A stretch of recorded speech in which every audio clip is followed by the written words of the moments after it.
సృష్ట్యారంభంలో బ్రహ్మదేవుడు ఆ కమలంలోంచి ఉద్భవించి ధ్యానం చేస్తూ ఉంటే ఆ నుంచి ఓం అనే మాట వచ్చిందండి 4 ముఖాల్లోంచి.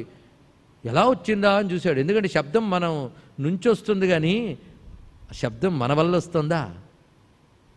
ఆ వచ్చే ఫెసిలిటీ ఏదో పెట్టాడు భగవంతుడు. ఆ నుంచి ఓం అని వచ్చిందిట. ఆ ఓం అని రాగానే ఆయన కళ్ళు తెరిచి చూశాడు. ఆ ఓం ఎదురుగా ఒక కాంతిగా మారిపోయిందిటండి. చూడండి ఇక్కడ ఆ ఓం ఒక కాంతిగా మారిపోయిందిట. ఇదేమిటా అని చూస్తున్నాడు. వెంటనే ఓం వచ్చాక ఆకార ఉకార మకారములు కనబడి అందులోంచి 3 రకాల మంత్రాలు వచ్చాడు. రుక్కులు, యజుస్సులు, సామములు. ఇవన్నీ బ్రహ్మగారి ముఖం నుంచి మంత్రమన్నీ బయటకు వచ్చేట. ఎన్నో తెలుసా? 7 కోట్ల మంత్రాలు వచ్చాయి, లెక్క పెట్టలేం.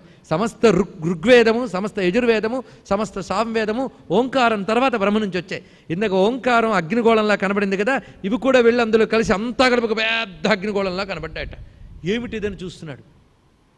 అప్పుడు అనుకున్నాడు, ఇన్ని శబ్దములు నా నుండి వచ్చే కానీ నా వల్ల రాలేదు అనుకున్నాడు. ఇది తెలుసుకోండి, ఈ మాట చాలా చాలా చాలా ముఖ్యమైన విషయం. మన శరీరం నుంచి శక్తి వస్తుంది కానీ మన వల్ల రాదు.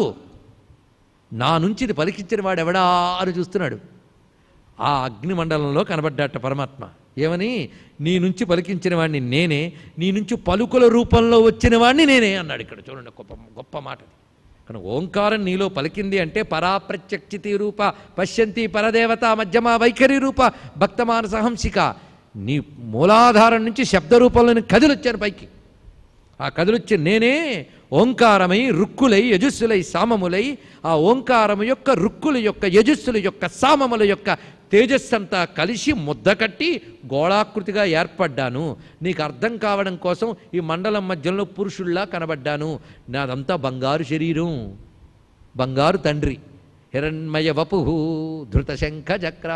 హిరణ్మయమైన రూపంతో కనబడుతున్నాను. ఈ మండలంలో వాడు నేనే అంటే, ఓహో నువ్వనమాట. నమస్కారం చేశాడు. అతడే మొట్టమొదట ఏర్పడిన సూర్యమండలము. ఇది తెలుసుకోండి. సూర్యుడు ఆవిర్భావం ఇది. ఇది సూర్య ఆవిర్భావ ఘట్టం. ఇది అలా ఏర్పడ్డాడు, బ్రహ్మ నుంచి ఏర్పడ్డాడు. అతని సహాయంతోనే అక్కడి నుంచి ఏర్పడిందే కశ్యపుడు, ప్రజాపతులు, ఋషులు ఇత్యాదులన్నీ ఆ తర్వాత ఏర్పడ్డాయి. అందుకే సౌరశక్తి సర్వదేవతలకి మూలం. సౌరశక్తిగా వచ్చినవాడు బ్రహ్మకు కూడా మూలమైన పరమాత్మ. ఇప్పుడు చూడ్డానికి ఎలా కనబడుతున్నాడు? బ్రహ్మ నుంచి వచ్చాడు కనుక బ్రహ్మ తర్వాత వచ్చినట్టు కనబడుతుంది. కానీ బ్రహ్మకు కూడా వెనకాల ఉన్నాడు. అది పిల్లాడికి ఏం చేయాలో తోచట్లేదు. వాళ్ళ నాన్న వచ్చి ఆదుకున్నాడు. పిల్లాడు వచ్చిన తర్వాత నాన్న వచ్చాడు కనుక పిల్లాడు తర్వాత నాన్న, పిల్లాడికి ముందు నాన్న, వెనక నాన్న. చూడండి ఇక్కడ ఆయనకి వెనకున్నవాడే ఇప్పుడు ముందుకు వచ్చాడు ఆయన అనుగ్రహించడం కోసం. కనుక సూర్యుడు ఎవరో కాదు, బ్రహ్మకు కూడా కారణమైన పరబ్రహ్మ అని చెప్పారు. ఈ భావన మీకు కలగాలి సూర్యమండలం చూస్తే, అప్పుడు మీకు వస్తున్నది. ఆ భావన ఇతనికి చిన్నప్పటి నుంచి అలవాటైపోవడం వల్ల విద్య పోయినా ఈ సంస్కారం ఒక్కటి పోలేదండి. ఏమని? కనిపిస్తున్న వీడు త్రయీమయుడు, సర్వవేద విద్యామయుడు. అందుకు ఆయన్ని చూసి ఏడ్చేట. ఆయన్ని చూస్తే, నాన్నా తండ్రి విద్య పోయింది, మంత్రం చెప్పాలని మంత్రము రావట్లేదు, కాపాడిన అయినా. ఈ కథ వింటే మనకు ఒక పెద్ద భరోసా దొరికింది. మంత్రాలు తంత్రాలు లేకపోయినా ఆయన్ని చూసి ఏడ్చి దండం పెట్టగలగడం చేతనైనా చాలు మనకి ఇక్కడ అని అదే చేశాడు. ఏడ్చి దండం పెడితేట ఆయన కరిగిపోయాడండి. కరిగిపోగానే ఆ సూర్యమండలంలోంచి శారదా రూపంతో వచ్చి ఆయనకు అన్ని విద్యలు అనుగ్రహించాడు. ఇక్కడ మొత్తం భోజన విద్యలు అన్నీ కాకుండా కొత్త వేద విద్యల్ని కూడా స్ఫురింపజేసేట. అప్పుడు ఆయన నుంచి వెలికి వచ్చిన వేద విద్యే అది శుక్ల యజుర్వేదం అని మనకు చెప్పబడుతుంది. ఆయన పేరు యాజ్ఞవల్క్య మహర్షి. నేను చెప్పిన మహాభక్తుడి పేరు యాజ్ఞవల్క్య మహర్షి. ఆయన నుంచి వచ్చిన శుక్ల యజుర్వేదం. అందులో మధ్యాహ్నపు మార్తాండు ఇచ్చటి విద్యని, అందుకే మాధ్యందిన సంహిత అని పేరు కూడా దానికి చెప్పారు. ఇక్కడ వేదంలో మాట యాజ్ఞవల్క్యుని ఇలా అనుగ్రహించింది ఎవరు? సూర్యభగవానుడు. ఎంతవరకు ఆరోగ్యం ఇస్తాడు, అన్నం ఇస్తాడని చెప్పారు. ఇప్పుడు ఇంకోటి చెప్పాం, ఏమని? విద్య ఇస్తాడని కూడా. అవునండి, సూర్యభగవానుడు గురువు. అందుకే మా పిల్లలకి పెద్ద తెలివితేటలు రావట్లేదండి అంటే తమరి నిర్వాకమేనండి. ఎందుకంటే తమరు కూడా సూర్యభగవాన్ని నమస్కరించిన అలవాటు చేసుకుని మీ పిల్లలకు కూడా అలవాటు చేస్తే వాళ్ళ బుద్ధులు బాగుపడతాయి. భారతదేశం ఆది నుంచి సంధ్యావందనాది రూపాలతో సూర్యోపాసన చేసింది కనుకనే ఇప్పటికీ ప్రపంచానికి జ్ఞానం ఇవ్వగలిగే దేశంగా భారతదేశం ఉంది. బుద్ధిశక్తి పెరగాలంటే సూర్యుడిని ఉపాసించాలి. కనుక సూర్యుడు ఇప్పుడు తల్లి తండ్రి మాత్రమే అనుకున్నాం, ఇప్పుడు మనకి గురువుగారు కూడా అని తెలిసిపోయారు. అందుకే సూర్యుడు గొప్ప గురువుగారు యాజ్ఞవల్క్యునికి. అంతేకాదు మరొక ఆయన ఉన్నాడు సూర్య శిష్యుడు, చాలా గొప్పవాడు. ఆయన గారట అయ్యా రామకార్యం నెరవేర్చాలంటే మీరే అంటే సరే అన్నాడు. కానీ ఎవరి దైవాలు నెరవేరుస్తూ సూర్యభగవానుడి దైవాలు అన్నాడు ఆయన. తెలుసా, సముద్రాన్ని లంఘించడానికి సిద్ధపడ్డాడు, మహేంద్ర పర్వతం మీద నిలబడ్డాడు. అప్పుడు చేసిన మొదటి పని ఏంటే తెలుసా? సూర్యాయ మహేంద్రాయ పవనాయ స్వయంభువే భూతేభ్యశ్చ అంజలిం కృత్వా చకార గమనే మతిం. ఎందులోది? ఇది సుందరకాండలో వస్తుంది. సూర్యాయ మొట్టమొదటి నమస్కారం చేసుకున్నది ఎవరిని? సూర్యుడిని నమస్కారం చేసుకున్నాడు. ఆహా, సూర్యభగవాన్ నమస్కారం చేసుకుని మహేంద్రాయ పవనాయ ఇంద్రుడిని నమస్కారం చేశాడు. అంటే సూర్యుడితో పాటు ఇంద్రుడిని కాదు, ఆ సూర్యశక్తే ఇంద్రుడు, ఆ సూర్యశక్తే వాయువు, ఆ సూర్యశక్తే సమస్త దేవతలు అనే ఉద్దేశంతో సూర్యుడికి నమస్కారం చేశారు. అందుకే దుముకుతూ ఉండగా సూర్యభగవానుడికి నమస్కారం చేసి వెళ్ళేట.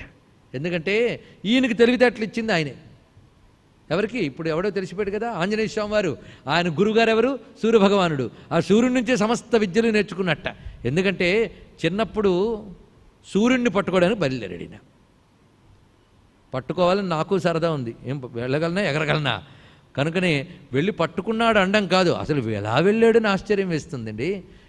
ఇలా పుట్టాడు, పండు అనుకుని ఎగిరిపెట్టా, ఎగిరిపోతే వెళ్ళిపోగలరా? వెళ్ళగలిగాడు. అంత మహానుభావుడు. ఎన్ని మండలాలు దాటి సూర్యుడి దాకా వెళ్ళాలి, అక్కడ తెరిచిపోతుంది. కానీ ఈ పిల్లాడు వెళ్ళి పట్టుకుంటే ఈయన ముద్దుతో తన వేడిని తగ్గించట ఆయన కోసం, అంతే. అందుకే నా లక్షణమే వంట, ఏం చేయను అనలేదు. ఆయనకి తన మీద తనకే నిగ్రహ శక్తి ఉన్నది, ఇది తెలుసుకోవాలి. అలా కంట్రోల్ చేసేట. కంట్రోల్ చేస్తే వెళ్ళి ముద్దుగా ఆడుకుంటున్నాడు, పండుని పట్టి నిమిరినట్టు. ఆ తర్వాత ఇంద్రుడు పొరపాటు కొట్టాడు, గట్టిగా కింద పడ్డాడు. ఆ తర్వాత వాయుదేవుడు స్ట్రైక్ చేశాడు. మా అబ్బాయిని కొడతాడా? చెప్తానుండు అన్నట్ట. వెంటనే బ్రహ్మదేవుడు వచ్చి సర్ది చెప్పాడు. అప్పుడు ఇంద్రుడు మొదలైన వాళ్ళు వచ్చి వాళ్ళ శక్తులన్నీ ధారపోసారు ఈయనకి, ఎవరికి? హనుమంతుడికి. అప్పుడు సూర్యభగవానుడు వచ్చి మాట అన్నాడు, ఈయనంటే నాకు చాలా ముద్దు, అందుకే ఈయన పట్ల నేను చల్లగా ఉన్నాను. అంతేకాదు ఎప్పుడైనా నాకు బుద్ధి పుడితే విద్యలు కూడా నేర్పుతానన్నాడండి. ఇంత ఉన్నాడు హనుమంతుడు, విన్నాడు బుద్ధిగా. అయిపోయింది, తీసుకొచ్చేసారు పిల్లాడిని ఇంటికి. కానీ తర్వాత పెరుగుతూ నాన్న నేను సూర్యుడి దగ్గరికి విద్యలకు వెళ్తానన్నాడు. ఎంత గుర్తుపెట్టుకున్నాడో చూడండి. గురువుగారు అంటారు నీకు చెప్తాలే అని, చెప్తానడగా ఎప్పుడు ఫోన్ చేస్తాడులే అనడం కాదు, వెళ్ళి అడగాలి. విద్య అంటే ఏమనుకుని, విద్య కోసం ఎంత తప్పించాలో హనుమంతుడి దగ్గర నేర్చుకోండి. వెళ్ళి అడిగట్ట, నాకు విద్య చెప్తావా అంటే, ఏదో అప్పుడు కొంచెం ప్రేమ పెరిగిపోయి అనేసాను కానీ విద్య చెప్పే తీరిక లేదయ్యా నాకు అన్నాడు. ఎందుకంటే నేను పనే రోజు తిరగడం, ఇట్టించోటో అట్టించోటో తిరగడం, అందుకని నా పని అది అన్నాడు. పర్వాలేదు మీతో పాటు నేను వస్తాను, మిమ్మల్ని ఇబ్బంది పెట్టండి, మీతో పాటు నేను వస్తాను. అందుకని మీతో పాటు బయలుదేరి గురువుగారితో శిష్యుడు బయలుదేరి, గురుగారు ఆకలిస్తుంది, గురువుగారు నీళ్లు కావాలి అంటుంటే వాడికి సమకూర్చుకునేటప్పటికీ గురుగారు పని అయిపోతుంది. కానీ తన పని తాను చేసుకుంటూ ఉంటే ఎంత జాగ్రత్తగా నేర్చుకున్నాడు. ఇలా వింటూ ఉంటే మీరు నవ్వుతూ వినడం కాదు, మీరు మేధావులు, ప్రశ్న వేయాలి. ఎప్పుడు ముగిస్తాడా అని వినేవాళ్ళ గురించి నేను అడగట్లేదు, కావాలని వినేవాళ్ళ గురించి అడుగుతున్నాను. సూర్యుడు ఉదయం లేచి నుంచి సాయంత్రం వరకు తిరుగుతూ ఉంటే హనుమంతుడు కూడా తిరుగుతున్నాడు అనడమే అన్సైంటిఫిక్. సూర్యుడు తిరగడు, ఒకచోట స్థిరంగా ఉంటాడు. మీరు అడగాలండి. పురాణంలో చెప్పారు కానీ అవన్నీ నమ్మకూడదండి. హనుమంతుడు ఆయనతో పాటు తిరిగాడంటే ఆయనే తిరగడు. ఇప్పుడు సైన్స్ డెవలప్ అయిపోయింది, అవునా? ఇంతకంటే సైన్స్ ఉంది చెప్తా. సూర్యుడు తిరగడు, ఒక్కచోట ఉంటాడు అనే మాట మొట్టమొదట చెప్పినటువంటి వాళ్ళు వేదంలో ఋషులు చెప్పారు. సూర్యుడికి నో ఉదేతి నోస్తమేతి అని మంత్రం ఉంది. ఆయన ఉదయించడు, అస్తమించడు. ఒక్క సూర్యుడు కాలుదు, వేల కొలది సూర్యులున్నాడు. ఇది వైశంపాయన సౌరారణ మంత్రాల్లో వస్తాయి చూడండి. ఇక్కడ చెప్తున్నాడు ఆయన ఉదయించడు, అస్తమించడు. మరేమిటి? ఎప్పుడు ఒకేలా ఉంటాడు. మరేమిటంటే చూసేవాడు దృష్టి బట్టి అలా కనిపిస్తాడు. రిలేటివిటీ చెప్పారండి, ఆశ్చర్యపోతాం. అందుకే భూమి గుండ్రంగా ఉంది, సూర్యుడు చుట్టూ తిరుగుతోందని మొట్టమొదటి చెప్పగలిగిన వాడు భారతీయుడే ఎందుకు అయ్యాడో ఆలోచించాడు. ఆర్యభట్టే ఎందుకు అయ్యాడో ఇప్పుడు చెప్పండి. భారతదేశానికి ఎవడో వచ్చి జ్ఞానం చెప్పాలా? ఆర్యభట్ట మొట్టమొదటి చెప్పాడు, ఒప్పుకుంటారే? ఆర్యభట్టి జ్ఞానం వేదం నుంచి తెలుసుకున్నాడు ఎంతమందికి తెలుసు ఇక్కడ? అందుకే ఎప్పుడైనా ప్రపంచానికి జ్ఞానం చెప్పాలంటే భారతదేశమే చెప్పాలి.